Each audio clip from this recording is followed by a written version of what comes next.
नमस्कार, आप देख रहे हैं इंडिया टीवी। आपके साथ मैं हूं मीनाक्षी जोशी। जनता ने 2024 का जनादेश सुना दिया है। जनादेश नरेंद्र मोदी को तीसरी बार प्रधानमंत्री बनाने का है। अब मोदी 3.0 की शपथ ग्रहण की तैयारी शुरू हो गई है। बीजेपी में बैठकों का दौर शुरू हो गया है। बीजेपी अध्यक्ष जेपी नड्डा के घर पर नई सरकार के शपथ ग्रहण को लेकर बड़ी बैठक बुलाई गई है। इसमें पार्टी के सीनियर नेता शामिल है। राजनाथ सिंह बैठक के लिए जेपी नड्डा के घर पहुंच चुके हैं। कल एनडीए की बैठक हुई थी। इसके बाद बीजेपी के 3 नेताओं को सरकार के गठन के लिए सहयोगी दलों से बातचीत की जिम्मेदारी सौंपी गई थी। जिन 3 नेताओं को यह जिम्मा सौंपा गया उनमें जेपी नड्डा के अलावा अमित शाह और राजनाथ सिंह शामिल हैं। अब एक एक करके ये मीटिंग के बाद निकलती हुई खबरों पर और ज्यादा जानकारी के साथ India TV political editor Devendra Parashar हमारे साथ जुड़ गए हैं। देवेंद्र, अमित शाह, जेपी नड्डा और राजनाथ सिंह को सहयोगी दलों से बातचीत करने की जिम्मेदारी दी गई है। क्या मंत्रिमंडल का स्वरूप होगा? कितने मंत्री पद किस दल को दिए जाएंगे? इससे लेकर क्या जानकारी आ रही है? और देखिए, अभी उस पर बातचीत चल रही है। फिलहाल पार्टी को अपने भीतर अपने सांसदों में से किसी मंत्री बनाया जाना है, इस बात पर मंथन चल रहा है। और जो सोर्सेज के द्वारा जानकारी मिल रही है, उत्तर प्रदेश से कौन कौन से लोग मंत्री होंगे, कल इस बाबत प्रदेश अध्यक्ष भूपेंद्र चौधरी और गृहमंत्री अमित शाह के बीच एक बातचीत हुई है। शुरुआती बातचीत उसमें हुई है कि क्योंकि उसमें कास्ट इक्वेशन में ध्यान रखना होगा। इस बार यूपी का रिजल्ट निश्चित तौर पर बीजेपी के लिए एक झटका देने वाला रिजल्ट रहा है। और हमने देखा कि कम से कम 7 केंद्रीय मंत्री ऐसे थे जो कि यूपी में चुनाव हारे हैं। उसमें हाई प्रोफाइल मंत्री भी रहे हैं। अलग अलग कास्ट इक्वेशन का ऐसे में ध्यान रखना एक बीजेपी के लिए बड़ी मजबूरी होगी, क्योंकि इस झटके से उबारना पार्टी के लिए सबसे बड़ी प्राथमिकता रहेगी। क्योंकि न सिर्फ लोकसभा लिहाज में लोकसभा चुनाव में इस बार झटका लगा, बल्कि आगे जब विधानसभा चुनाव हो तो कैसे अपना कोर्स करेक्शन करें, तो ये कवायद की जा रही है। और कल उसको लेकर बैठक हुई है। बाकी दूसरे राज्यों में भी कैसे इक्वेशन होने चाहिए, उन सारी चीज़ों को लेकर बैठक हो रही है। और जब मुख्यमंत्री यहाँ पर आ जाएंगे तो उन मुख्यमंत्रियों के साथ भी एक सलाह मशविरा किया जाएगा। और साथ ही साथ सहयोगी दलों को किस फॉर्मूले के आधार पर सीट ऑफर किया जाए, उसको लेकर बातचीत चल रही है। ऐसी उम्मीद जताई जा रही है कि 4 से 5 सांसदों पर एक केंद्रीय मंत्री दिया जा सकता है। यानी कि अगर किसी दल के पास अगर 4 से 5 सांसद हो तो कम से कम उसके पास एक केंद्रीय मंत्री हो। लेकिन ये हार्ड एंड फास्ट रूल इस लिहाज से नहीं होगा कि अगर कोई कंपल्सन है तो कम सांसद होने के बावजूद उन्हें केंद्रीय मंत्री दिया जा सकता है। तो मोटे तौर पर इस फॉर्मूले पर अभी काम किया जा रहा है। अंतिम सहमति अभी बिल्कुल भी नहीं बन पाई है। जितनी सारी चीज़ें चल रही हैं वो अटकलबाजी के अलावा कुछ नहीं है। टेबल पे वो मामला अभी तक गंभीरता से अच्छा देवेंद्र, फिर चलिए बीजेपी की ही पहले बात कर लें। बीजेपी किस तरीके के कैबिनेट की तस्वीर सोच रहा है, खास तौर पर जो अपने नेताओं को प्रतिनिधित्व देने की बात है? पहले उत्तर प्रदेश से ही शुरू कर लेते हैं, क्योंकि आप कह रहे हैं कि कास्ट इक्वेशन का बहुत ख्याल रखना होगा।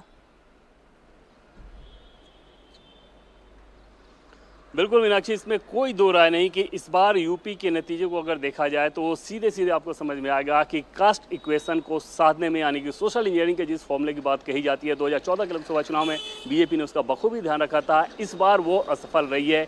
इस बार उस चीज़ को वोटों में तब्दील करने में वो सफल नहीं रही है। और जैसे महंगाई, बेरोजगारी, इन सब मुद्दों को लेकर जो बात कही जाती है धरातल पर उसका इस लिहाज से कोई मतलब नहीं कि अगर ये कोई ऐसा नैरेटिव सरकार के खिलाफ होता और जनता नाराज होती तो फिर बिहार में वो क्यों नहीं है, उत्तराखंड में क्यों नहीं है, मध्य प्रदेश में क्यों नहीं है।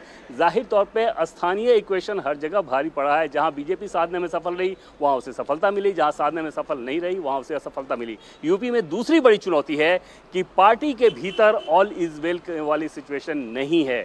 वहाँ पर बहुत सारी गुटबाजियाँ हैं और कई जगह से अगर आप रिपोर्ट मंगा कर देखें तो उसमें ये समझ में आएगा कि स्थानीय स्तर पर बीजेपी के नेता ही एक दूसरे के खिलाफ लगे रहे, बीजेपी के विधायक अपने उम्मीदवार के खिलाफ लगे रहे। तो ये सारी चीज़ें पार्टी के लिए चिंतित करने वाली बात है और उसको साधने की कवायद निश्चित तौर पे आगे भी की जाएगी। उसको लेकर फिलहाल मंथन चल रहा है। लेकिन पहला कदम ये उठाना होगा कि यूपी में आप ज़्यादा से ज़्यादा बैकवर्ड फेस दें और बैकवर्ड फेस देने के साथ आपको क्षेत्रवार इक्वेशन भी रखना होगा, क्योंकि इस बार देखा गया है कि अलग अलग पॉकेट्स के हिसाब से बीजेपी का प्रदर्शन अच्छा या खराब रहा है। अच्छा, कुछ चेहरे जो आपको लग रहा है कि इस बार नए दिखाई दे सकते हैं, इसमें जयंत चौधरी का नाम तय है?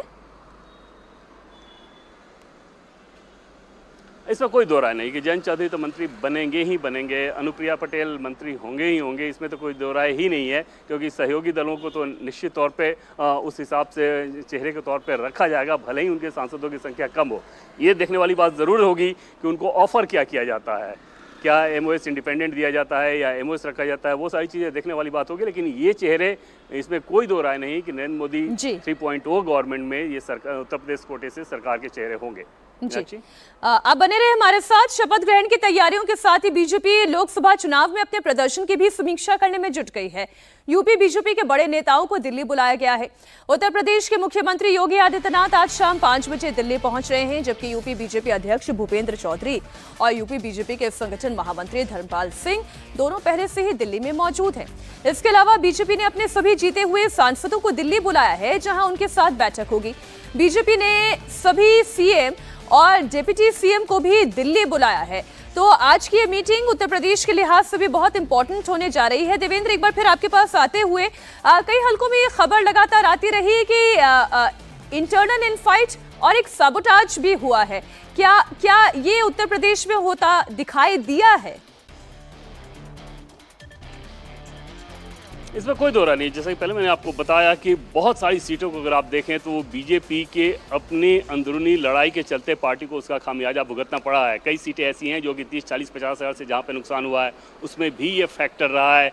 कई जगह ऐसा हुआ है कि विधायकों ने अपने उम्मीदवार को लेकर उस पर अपनी नाराज़गी जताई और उदासीनता दिखाई, और उसमें सबोटाज कई तरीके का होता है। जैसे अगर आप बहुत सक्रियता से ना लगें तो अपने आप में पार्टी के लिए नुकसान होता है। अपने समर्थकों को अगर आप उसी सक्रियता से चुनाव में जुटे रहने के लिए ना कहें, वो एक नुकसान होता है। तो कई सारी सीटों पर ऐसा हुआ है। हालांकि इसमें भी कोई दो राय नहीं कि उम्मीदवारों का चयन भी बहुत ज़्यादा ख़राब रहा है। जैसे नाम लेकर अगर आप बात करें तो जौनपुर की बात कर लें, बलिया की बात कर लें, गाजीपुर की बात कर लें, इन सारी सीटों को लेकर ऑलरेडी नाराजगी की खबरें काफी पहले से आ रही थी। और ऐसे में अगर नतीजे उस रूप में नहीं कन्वर्ट हुए तो समझा जा सकता है कि पार्टी को यह समझ में आएगा कि हाँ, वहां भी चूक हुई है। जी, इन्हीं में एक और नाम अयोध्या का भी, फैसलाबाद का भी शामिल किया जा सकता है।